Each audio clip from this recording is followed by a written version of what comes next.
UGC equity regulation 2026, जिसको अभी 13 जनवरी को यूजीसी ने समान वर्ग की छाती पर गाड़ दिया है कि इसको सही है, आप लोग इसी लायक हैं।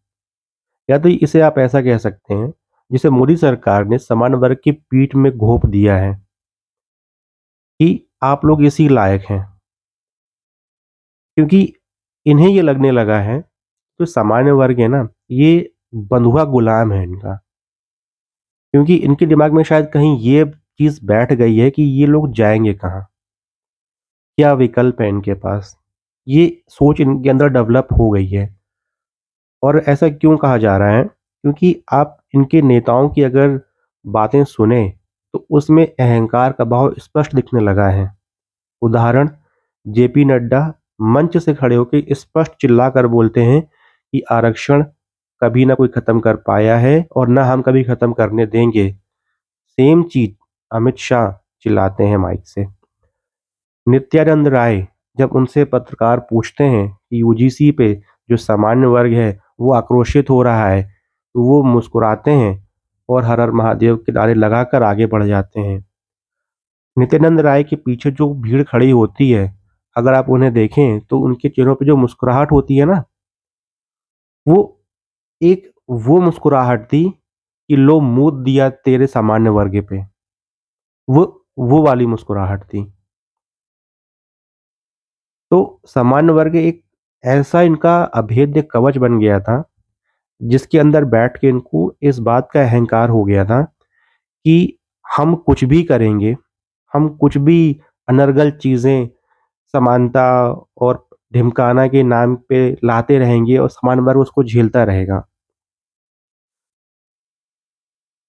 तो लेकिन ऐसा नहीं है। भाजपा वाले अगर सुन रहे हों, तो आप ये जान लीजिए ऐसा नहीं है। समान वर्ग के अंदर वो लोग हैं जिन्होंने पढ़ना-लिखना सिखाया है लोगों को, जिन्होंने लड़ना सिखाया है लोगों को। समान वर्ग के अंदर वो लोग रहते हैं जिनके बारे में इतिहास लिखा गया है। समान वर्ग के अंदर वो लोग हैं जिनको गालियाँ दे-दे कर लोग आरक्षण प्राप्त करके और उन्हीं को गाली दे रहे हैं। समान वर्ग के अंदर वो लोग बैठे हैं जिन्होंने सब कुछ इस देश को दिया, जिन्होंने सब कुछ इस देश को बनाने के लिए न्योछावर कर दिया। समान वर्ग के अंदर वो लोग बैठे हुए हैं जिन्होंने सब कुछ सहा है, बट कभी कुछ बोला नहीं है और फिर भी आपको सर आँखों पे बिठाया। मानते हैं बहुत कुछ किया आपने, इस देश के लिए किया, लेकिन सामान्य वर्ग के लिए कभी कुछ नहीं किया गया। ना भाजपा के द्वारा, ना उसके पहले, ना उसके बाद आई कोई भी पार्टी करेगी। आप कोई भी पार्टी देख लीजिए, बात सिर्फ भाजपा की नहीं है, चाहे कांग्रेस हो, सपा, बसपा, कोई भी एक्स वाई जेड कोई भी पार्टी हो, गला फाड़ के चिल्लाते हैं कि ये पार्टी दलित, पिछड़े, आदिवासियों की पार्टी है। आज तक एक भी पार्टी ने, एक भी नेता ने कभी नहीं कहा होगा कि हमारी पार्टी सामान्य वर्ग की पार्टी है, क्योंकि इन्हें पता है कि ये साले जाएँगे कहाँ पे। लेकिन अगर आप इस भ्रम में हो, तो आप इस भ्रम से बाहर आ जाइए।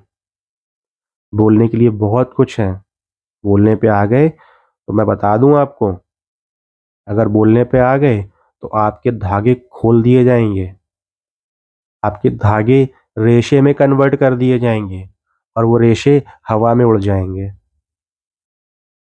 जिस दंभ में आप अगर आप जी रहे हैं ना कि ठीक है 2026 शुरुआत है, ठीक है 29 में अभी समय है, लोग भूल जाएँगे, तो ये गलतफ़हमी है आपकी। भूलने नहीं दिया जाएगा और ना हम भूलेंगे। किस मुँह से आप उस समान वर्ग के सामने वोट माँगने जाएँगे? कुछ शर्म रह जाएगी? और कुछ अगर वाक़ई में कुछ शर्म रह जाएगी, तो आप लोग खुद झाँकने भी नहीं आएँगे।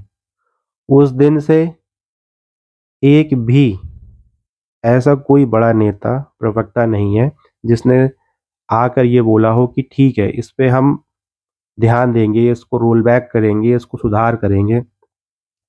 सब चूहे की तरह बिल में घुस गए हैं। सबके मुँह में, सबकी जीभों में लकवा मार गया है।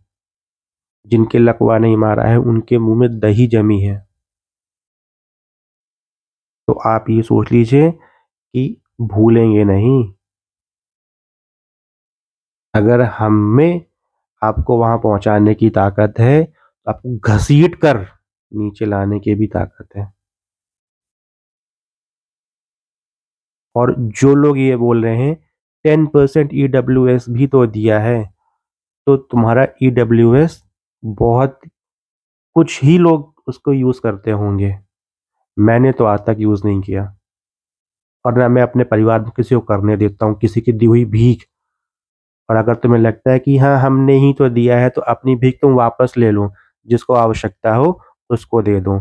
हमारे खून में इतनी गर्मी है, इतनी ताकत है कि अगर तुम क्राइटेरिया सामान्य वर्ग का 100/100 भी रख दोगे ना, तब भी हम सबसे आगे ही तुमको खड़े दिखाई देंगे पंक्ति में।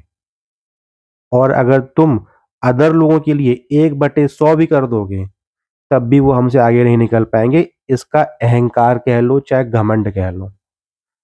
है तो है।